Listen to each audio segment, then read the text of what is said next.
Alright, my friends, welcome to 2025. I wanted to just show you my new Aquascape. It has been on the channel a bit in the last couple weeks, but due to health issues, we haven't been progressing quite as quickly as I wished with having, half a dozen of these Aquascapes set up by the new year. But we do have 2 or 3 in the works, and this one is progressing along well. Now it's kind of just got to do its thing, and I got to keep trimming. The main feature of this aquarium is definitely going to be the loaches. There are Panda Loaches, the classic kind, and there are also the brand new species of Panda Loach that you may not be familiar with yet. These are a really fascinating new loach found in the same river system as the original Panda Loaches, but their stripes run the exact opposite way of your normal Panda Loach, and they are a little bit smaller than the original Panda Loach that we're used to seeing, and these are juveniles, this Panda Loach you're seeing here, but there are actually 2 different body forms or population groups of the Panda Loach, the original one anyhow. There's the kind that stay more like this kind of stripe pattern as they get older, and then there's one that gets a lot more of a kind of chain link pattern, and the black turns to a gray and the white turns to a cream color. So here we have the ones that are kind of more striped as they age, and you'll see that they still turn a little bit of a cream color, and they'll also, the black will start to spread and get little spots where it kind of opens up into a chain link pattern, like you're seeing that kind of bald spot in the black on the head of that one. But I've got a whole episode on Panda Loaches, the original kind, if you're curious. Let me know if you'd like to see a separate episode on what we know so far about this new species of Panda Loach. It doesn't have a name. They're just calling it Panda Loach collection point, and then it has the location, and it's basically the same river system, just higher in elevation, so they're probably a little more cold water tolerant. Then we also have the lovely amano shrimp in here. They are in here to kind of take care of everything. And, we're really used to nature aquariums on this channel, FISHTORY. And this one is a nature aquarium in the sense that all the fish, the little invertebrates, and the snails, and even microscopic life is in here. There are scuds, there are seed shrimp, there are daphnia. Most of those have been cleared out by the fish, but they are in here and they are living in this hollow log as well as back in the tangle of rocks and roots. They're bulbitis roots that are growing all throughout the rock that I stole from another tank basically back here. You can also see that algae is starting to grow, and so nearite snails will be needed or manual scraping will be needed. As far as fish, beyond the loaches, we've got these beautiful, one of my favorites, the Tinwinny Danio, or Divario Tinwinny, which these are the gold ring Danios, the ones right at the top here, the slender dotted spotted ones. The females have that bigger belly, and the males have more of a copper or kind of purpley color to them. And then down below here, we've got the Rasboras het, or the newest species in the Trigonostigma genus. They've got those pink eyes, and then they've kind of got a blue hue to them, and we've got about 15 of them in here. And right below that, we have the Kalitawa rainbow fish, a beautiful rainbow fish, and there's the female right there. And they're not quite fully adult, but they're getting there. Then cruising around at quite some speed most of the time is the firebar Danio or the Kythit Danio. There's some debate right now on which name to kind of bestow upon it. The Divario Kythit would be what these were originally called, and there's some out there in the hobby that have stripes that are basically dots connected, and I think those are a result of selective breeding, or rather inbreeding within the hobby. And these are what you would find in the wild of that species, and I think the 2 names are getting conflated. That's something for another episode as well. So down in our cleanup crew, we've got the lovely malawa shrimps, which are one of my favorites. When they are in harder water, they've got these kind of spotted coats.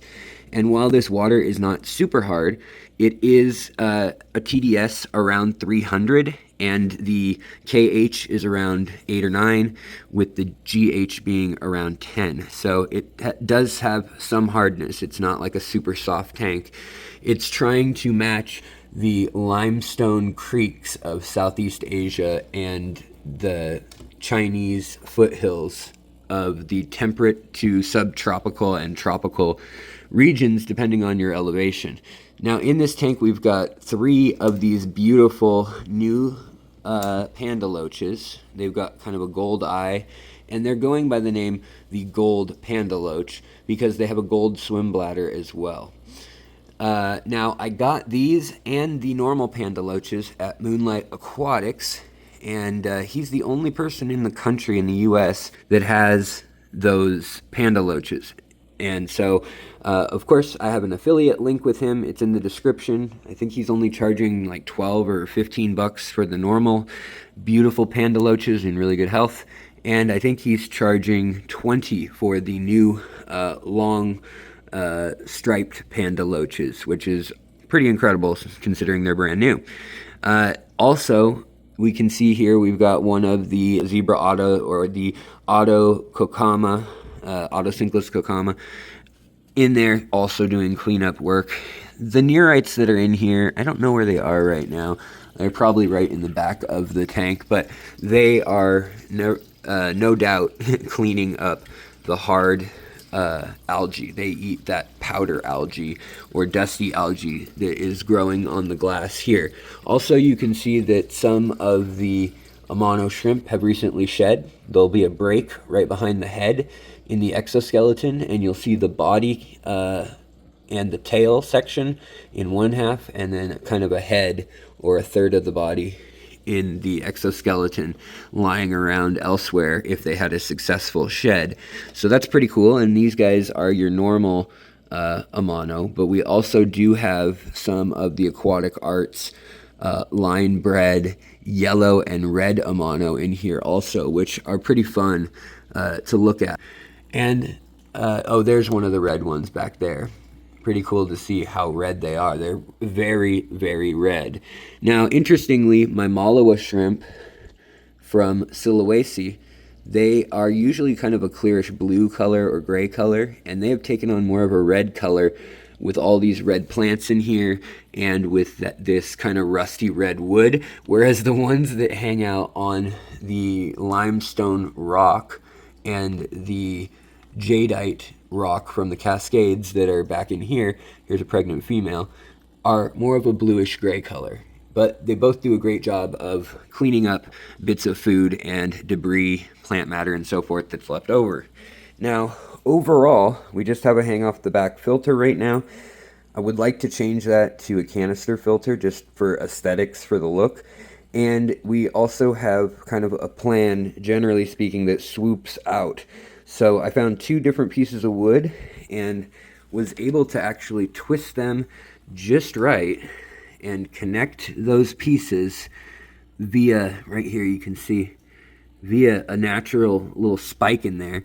And then they lock together almost perfectly, like it was meant to be, even though I found them in 2 different piles at Aquarium Co-op. So this truly is a tank that a bunch of different companies that I appreciate, independent fish retailers, put together. You know, I bought the stuff for this at 4 different stores that I kind of frequent. Now the shrimp are having babies, which is great. There's kind of a juvenile or baby shrimp. You can also see jumping around there are springtails, which are a little feature I just love because these Danios will definitely come to the surface and snatch a few. And then we've got some kind of cool plants. And under this highlight, which is a Twin Star S series light, we can see that the hydrocotyle tripartita actually turns colors. It has kind of a fall bouquet of pink and yellow and green, which is interesting because normally it's just kind of like over here, where it's just kind of green, like a soft green. But when it's in the very high light and gets a little bit of CO2, it actually has a fall color. Then we've got some blood red rotala. We got Pogostemon erectus, is the kind of Dr. Seuss fluffy looking plant. Then we got Hygrophila polysperma, variegated, if you wanted a long name. There you go, right here. And then these plants back here are, we've got a Hygrophila that didn't have a scientific Latin name attached with it yet. And then we also have more of the blood red, but this is a Nangensis rotala blood red. And then over here, these interesting looking plants, I'll have to add the name on the screen because I totally forget what they are. They are turning very red. They actually came in kind of a green muted light green tone, and so that's interesting. And also the Valsenaria that's in here that was left over when I did the Aquascape remodel, it is turning a beautiful red. It's the red tiger val, and I had totally forgot that that was the varietal. But with the high light, it's really showing off, especially on the new growth, which is pretty neat. Also, manicuring the pink panther or pink flamingo crypts. There's that auto again. But we also have the Cuban dwarf baby tears, hopefully growing here. They're a bit of a challenge to get going, and it takes a while to kind of fill them in unless you start with several tissue cultures, and we just started with one so far. And then in the back, we also have a Monte Carlo selection that I'm hoping will grow kind of just running over the rocks and in between the plants and fill in a carpet there. Other than that, we've got a silver marble Logonandrum eboldi that's kind of a little stunted the way it's placed, but you can see there's new growth. So clearly its roots are happy. And other than that, there'll be some oddball plants that I put in here and there, but for the most part, I want to keep it down to 10 species or less so it's easy to track. I think I'll actually be taking out the extra moss and the Saswassertang and stuff like that that's in here left over. That's the tank in a nutshell, and I hope you guys enjoy. If you'd like to know more about any one of the species that I mentioned, and I don't already have a video on it, just let me know in the comments. And if you guys have any ideas, or you think like, you should just move that one rock, or, oh, you should just add this one thing, let me know. But the idea will be all green carpet here, spotted with bits of pink crypt. And basically, it's getting full blast, full power of light, about 12 hours a day right now. No fertilizers yet, other than the ADA and the Fluval Stratum half and half mix of aqua soil, and then it's a lasagna style tank. But this tank is 3 or 4 years old, so it's nice and stable. It was pretty much cycled when I moved it over here from the bedroom, and that's the run of things. Maybe take out a couple of some other fish because I'm feeling a bit congested here, especially when all the fish are kind of gathered wanting food when I'm standing next to the tank. So that'll be an update for another time. I run the CO2 all day with the light for the 14 hours, but then I only turn it off an hour before I'm going to turn the light off so that some of that evaporates off and doesn't end up suffocating the fish, of course. All right, you guys, I hope you have a great day. My cat is what's making all this ruckus if you're hearing little thuds and things like that during this film. But I just wanted to do an update for the new year on what's going on in the first newly Aquascape tanks. And it's on to the next one. Thank you so much for your support and for tuning into the channel. See you next time.